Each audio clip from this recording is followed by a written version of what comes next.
For now, however, we've got a decision to make. And the decision is whether or not to build a monument. Now, we've got a God King, so maybe I don't have to build a monument here. The reason I'm debating about this monument is because normally, after you build your 2 scouts, the next thing you want to do is absolutely build a monument. And that's to get you through your opening social policy tree faster. And why is this important? Well, you get a lot of benefits from culture throughout Civ 5, and it's really, really important at Deity AI because the game is so fast. If you play Prince difficulty, you can play, like, let's say, you could easily play, say 250 turns on quick speed without getting beaten by Prince AI. But on Deity, you could get beat on turn 190, or you could get beat on turn 200. So you have to get all of your culture in a short space of time. So additional culture, especially on Deity, is going to be really, really handy. And in our case, what we're going to do is we're going to use it to open tradition and complete tradition faster. And we want to complete tradition faster because of this finishing policy here. Adopting all policies in the tradition tree will grant plus 15% growth and a free aqueduct in your first 4 cities. It also allows the purchase of great engineers with faith starting in the industrial era. So the purchasing great engineers with faith thing, a little bit irrelevant now, but it is definitely very, very useful. We'll get to that. But really what's most important is the plus 15% growth and a free aqueduct in your first 4 cities. The plus 15% growth and the free aqueducts really cannot be overstated enough. They are incredible. If you kind of check out some of the food maths, it actually turns out that it's hugely more efficient to be growing once you've got an aqueduct than before. And we'll get into why that is perhaps a little bit later on when we discuss what we do with some of our expands. But so you want to really get to those aqueducts ASAP so you can really start growing ASAP. So that's why we want to go through tradition faster, and we haven't thought about liberty, or in fact, piety or honor. Tradition is just hands down the best thing to take if you're playing, single player. In multiplayer, maybe there are some other choices, and if you're playing unmodded, again, tradition's the hands down the best thing to take, even with the nerf that came with the Brave New World mod. And that's just because of how good it is compared to everything else. Now, if you're watching this video, you're probably already playing Civilization to a reasonably high standard because you're watching a video where someone has said they're playing Deity AI. Perhaps you want to learn how to play Deity AI too. You'll already know that honor and piety are just useless. Don't take them as your starting policy tree. I mean, you can. It's a lot of fun. You can beat Deity taking piety. In fact, I did a 3-city science victory as Attila the Huns before turn 200 on Deity once by opening piety. So it can be done, but I promise you it's not easy. And it's just a pretty bad idea. And the reason is because if you look at tradition, what does it give you? It gives you culture, because you get 3 culture in your capital. It gives you free monuments. That's free production in your first 4 cities, because you're always going to be wanting to build a monument, and you're probably going to be wanting to build the monument first. The reason why you want a monument soon is, 1, to get your cultural policies rolling. That's the first thing, because culture is really quite important. Culture does end up equaling science. But then the second is for border expansion.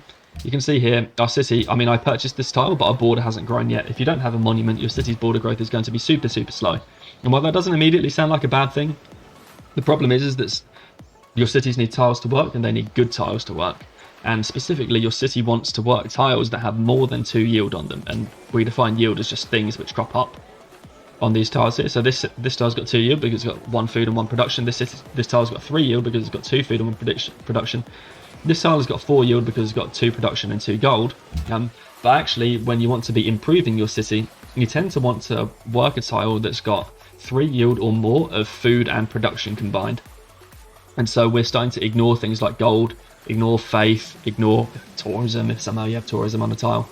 You want to be working tiles which have more than 3 yield of food and production combined. That's because food and production are the most important resources when you're trying to improve your empire. So that's why we elected to work these tiles first, because we've got 3 food and production yield here and 3 food and production yield here. And when we go and lock down our next tile, we'll try and look for something with 3 food and production yield there too. But we might sort of break from that idea in a minute. I'm just thinking about what we may or might not do. There may be an expand up here now. There's a deer, there's a furs, there's a copper, there's actually some fish out here, but it seemed a pretty terrible idea to go put a city down there, but maybe we'll consider it. We'll have a look. We'll see if there's anything good around here.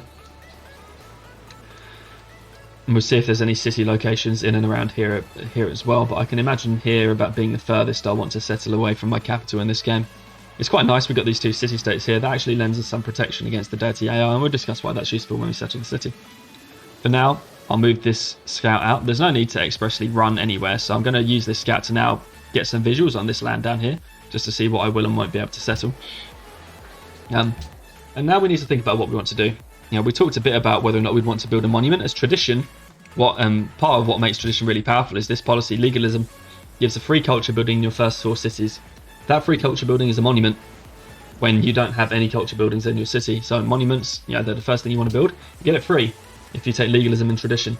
So if we don't build a monument and we wait until we take legalism, then we'll get the free monument in our capital, we'll get free monuments in our expand. But we do want to make sure we get through tradition fast, because there's loads and loads of benefits for doing so. And as we said, the free aqueducts are really quite game changing in terms of the growth you've got. It really accelerates your growth. The faster you can do that, the better. Similarly, aristocracy is the policy that tends to get taken last in tradition, and plus 15% production when building wonders is going to apply to our national college. So we would like to have that in time for our national college. If we're building it, it'll give us a great boost to the production there, and it'll get our national college done faster, which is probably the most important thing to get done in the early game. So we would do well to get that done soon. So here we've got 8 turns until we hit pop 3. So we need to think about what we're doing. Given I don't fancy a shrine anymore, I think I might actually go and stretch for this monument. And we're going to try it out. I don't know if this is a good idea or not, but it's something that I want to experiment with today. It's going monument when you haven't run into a culture ruin. I don't feel like there's a lot of chances of getting any more ruins. We only got like 1 or 2. Might even just been the 1, right? Something like map ruin or something silly here. So, or was it even? Yeah, some like map ruin or something silly. So we're probably going to go and build the monument just so that we can accelerate our culture. And it's not the worst thing in the world to build a monument. I mean, it's pretty inefficient because it's 4 turns you could be spending doing something else. But since we don't want a shrine, and we've got quite a high production start because we're on a hill, we've got wheat and we've got deer giving us these extra productions, you're not often going to get something like this. We'll take the time to build a monument first, and then we'll even crank out a worker probably before we build our first settler. So we'll end turn. We'll start with, I guess, this warrior first. There's no need to worry about which one goes first. And I'll probably jump up onto this snow just to get a vision of what's going on at the top here. And we've revealed another fish. So there may be a city in here, although it's still going to be pretty damn pants. But we'll see. We will see indeed. We'll do animal husbandry next. We want to reveal horses. Horses are a pretty good tile. We want to... Hey, got some ruins. We want to know where we might settle it, where we might find horses so we can settle them. Horses are really powerful because if you have horses or ivory within your city's borders, and it's kind of, your city has to be the first of your cities to expand to that ivory or horses, then you can build a circus. And you can build a stable, I guess, with any stable resource, but you can build a circus. A circus is +2 happiness. It's only available to a city that had horses or ivory within its borders to start within its borders, or like, the city's borders expanded to horse or ivory first by themselves. And that's really quite important. Sometimes you can use horses to justify extra settles because, by settling a horse city, you get 2 happiness that you simply would not have been able to otherwise. We'll get there. Anyway, we've actually found another ruin, so that's great. We'll keep moving this around. We'll stay, I guess, a little bit frosty with Archer, but we want to actually scout a lot of this coastline down anyway to see where we're going to go. I'm quite happy this is opened up here. It means there's probably another expand down here. There's not a lot in terms of bonus resources down here, at least we can't see it yet. But the big bonus around here is a lake. And the lake is important because, 1, we'll be able to get a garden if we settle our city adjacent to the lake, but 2, all tiles adjacent to the lake will get affected by civil service. One of our premier medieval techs, and civil service gives +1 food to any farms built next to rivers and lakes. So that's going to be really, really useful to us. That means that, these tiles, when we put a farm on them, they're going to be 2 food and 1 production. That's 3 food and production yields. So we've already talked about you want that to be the minimum that you do. But actually, if you really want to accelerate growth in your city, your tiles need to be giving you at least 3 food. And so this 2 food, 1 production tile, with a farm on it, now becomes 3 food and 1 production. And 3 food and 1 production are pretty much everybody's favourite tile. So that's why finding this lake was quite important here. Otherwise, I might have actually considered settling a city up here. We had 1 here, we've got 1 over here somewhere. We would have considered dropping in 1 over here, but now we don't have to because we know that we can get something in around this lake. And we'll go and take this ruin. I shouldn't have dithered too long talking about it. If I was staying true to multiplayer, I would have taken that at the start of the turn. But we won't worry about that too much. We'll continue scouting that up. We've met Jerusalem, another 8 faith. Wow, so that's quite good. What's quite nice about meeting Jerusalem now is that we've denied the 8 faith to someone else. which means that we're keeping other people away from getting one of these super accelerated Pantheon starts like we got.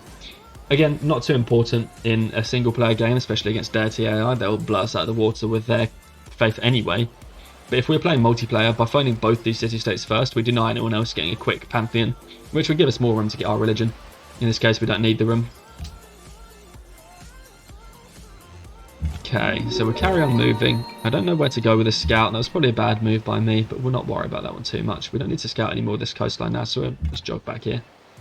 And we probably don't need to see any more of this either, so we're just going to duck straight through past Jerusalem to see some more land. Now this has gotten a lot more interesting because we haven't found an AI yet. You know, I was thinking our sort of zone of the map, if you will, was going to be probably from Quebec City, coming along this mountain range, something right in here, and then around to potentially around here, so in a big kind of just circle or oval or half moon or whatever you really want to call it, around Washington. That's usually what you consider to be your area. That's where you're going to settle. You don't want to settle too far outside of the big circle surrounding your capital, because that just gets you in a lot of trouble. And we really don't want to do that. Let's have a look what we've got here. Okay. So our monument finishes next turn, which is really going to accelerate our culture.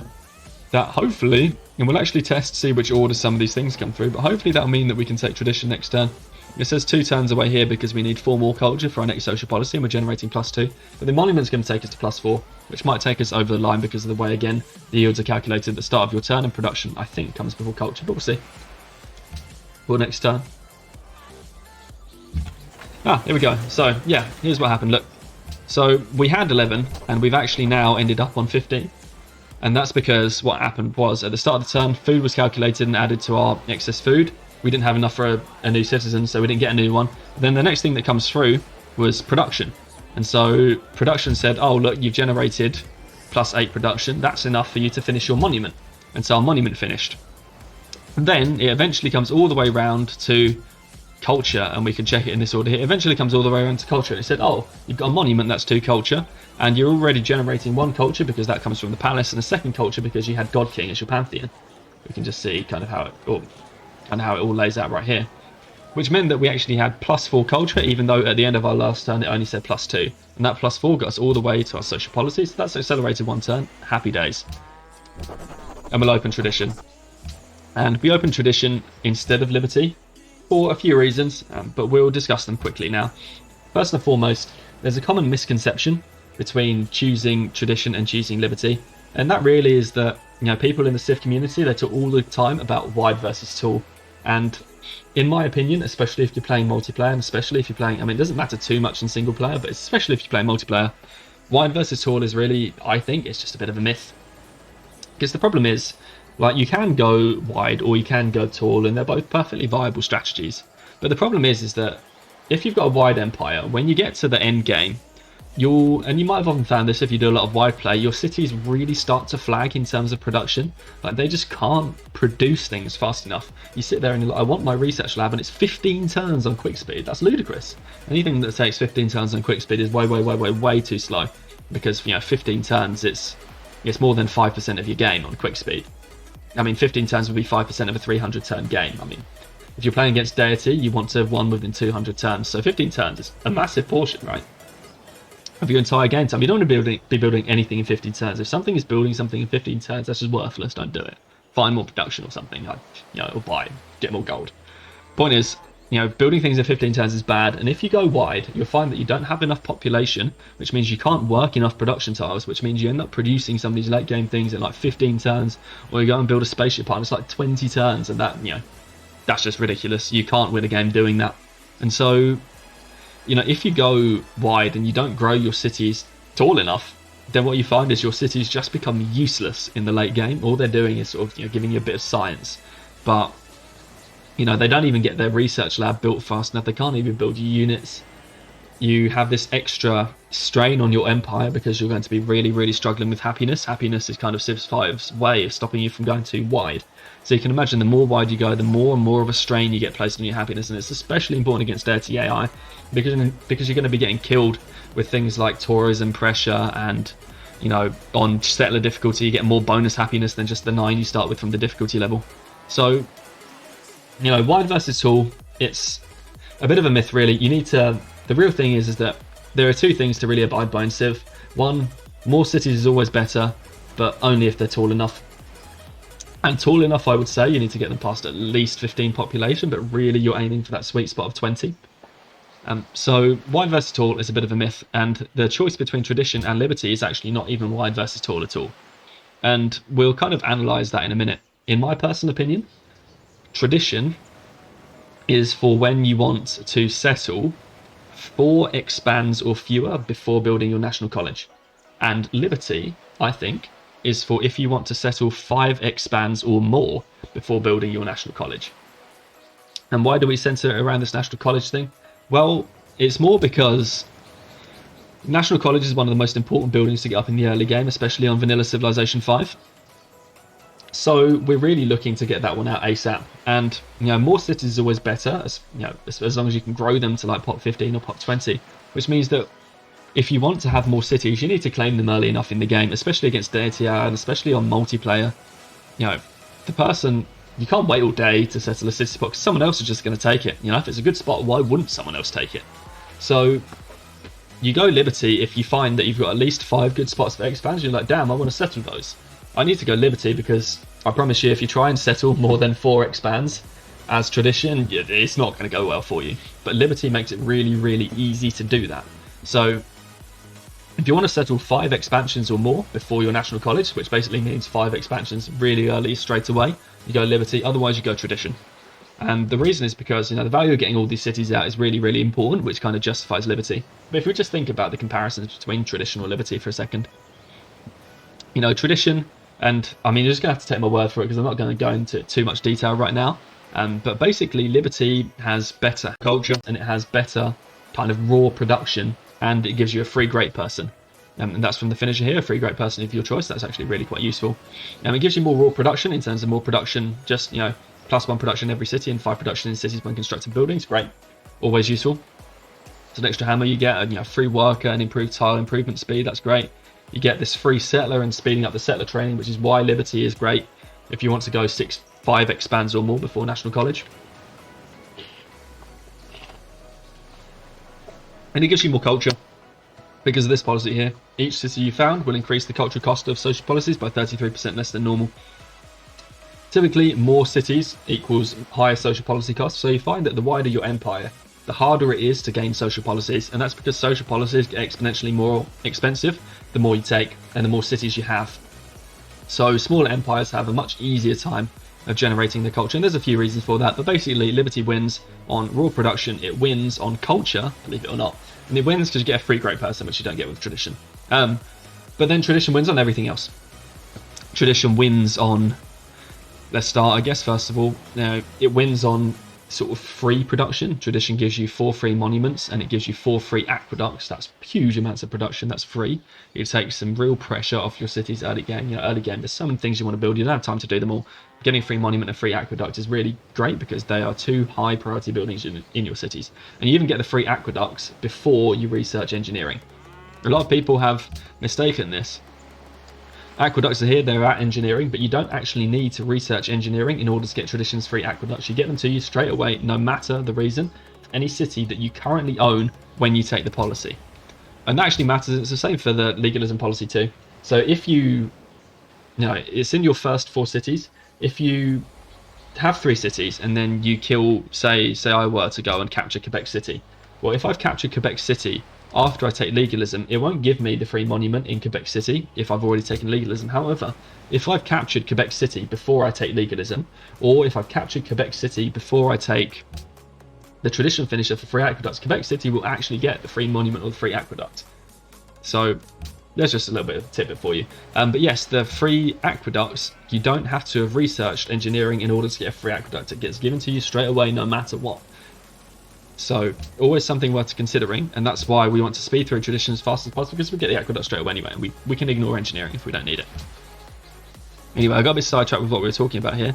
We finished our monument, we want to work now. I'm not building a granary. As I spoke about earlier, granaries are totally overrated in the early game, and they're overrated in the early game because of a couple of reasons. One, growth is just more efficient, and once you've got your aqueducts done, once you've taken this policy here in tradition called Land Elite, plus 10% growth and plus 2 food in the capital, growth is more efficient because you get another plus 10% on the 2 food. Growth is more efficient once you get the extra plus 15%. And the most important thing to do early game is actually to build our settlers. And, you know, the way production is calculated when you build a settler, if I just pull the settler into my queue now, you can hover over here. You get, you know, production from all of the production that you're currently working. So I'm working 8 production right now, but you actually get production from, oh, I'll close it down. You actually get production from excess food. Do you see it's highlighted by enhanced user interface here? You've got a bullet point that says from excess food plus 2 hammers. And that's because, in fact, yeah, I think that's plus 2 hammers right there. And that's because food is actually converted to production when you're building settlers, but it's converted to production not at a 1-to-1 rate. So at plus 1 excess food, and we'll have a look at how many excess food right now. At plus 1 excess food, you get 1 additional hammer. At plus 2 excess food, you get a second additional hammer. But your next additional hammer comes at plus 4 excess food, so you don't get 1 for plus 4. And just what this kind of works out is the turns spent building a granary really aren't worth it. Sometimes they are, sometimes they aren't. But in this case, it'd be a much bigger boon for us to get a worker out that can improve our empire in so many other ways, or in fact just to get building settlers straight away. But the general rule of thumb is to build settlers once you get to 3 population. And we'll talk a bit more about why that is when we settle our expands. Now with our warrior, because we're not doing anything else, I'm going to move it towards Ife or Quebec City. And I want to do that because I want to steal a worker. Workers are incredibly valuable early game. You know, a worker adds yield to all of the tiles that you've currently got, so it'll make everything that we're working better. It's better than, you know, a granary or a watermill to have a worker, because, you know, a watermill gives us 2 food and 1 production. Well, you know, if we want an extra 2 food, we just upgrade this wheat tile, we just upgrade this river tile, and then we just upgrade this deer tile, and that gives us 2 food and 1 production straight away. We get that from a worker, and the worker can improve everything else as well. It can get our luxuries online, we can sell them, things like that. So we're not going to worry too much about granary now, we're just instead going to continue scouting. Interesting. We found another unique luxury here. Now I really wasn't expecting this, but it doesn't look like we've got much competition for this city spot, but there's a unique luxury, there's bananas. If we settle a city here, we'll get this fish. We'll actually even be within range of these 2 sheep and this copper and another bananas here. This city is actually looking really good right now. And in general, if you get 1 coastal city, you probably want 2, so they can feed each other coastal trade routes, but also so that it can support each other with coastal units. 1 city is not going to be enough. If someone decides to send, you know, sea units to go and attack you, 1 city is not going to be able to pump out enough units to defend. It just isn't. There's not enough production in the world that can do that. But with 2 cities, you stand more of a chance. So if we're going to do a coastal, it'd be nice to get 2 coastals. And by settling here, we can get another unique luxury, which means that we can probably place 1 city here, 1 city here, 1 city here, and we can probably get a 5th city in here somewhere. So this game is starting out really good. I sort of approached this as a no reroll game. Let's see if we can win with a crap start. But we might actually be seeing if we can win with a great one here. This is a pretty good start, all things considered. We'll move on now. Thou shalt not muzzle the ox when he treadeth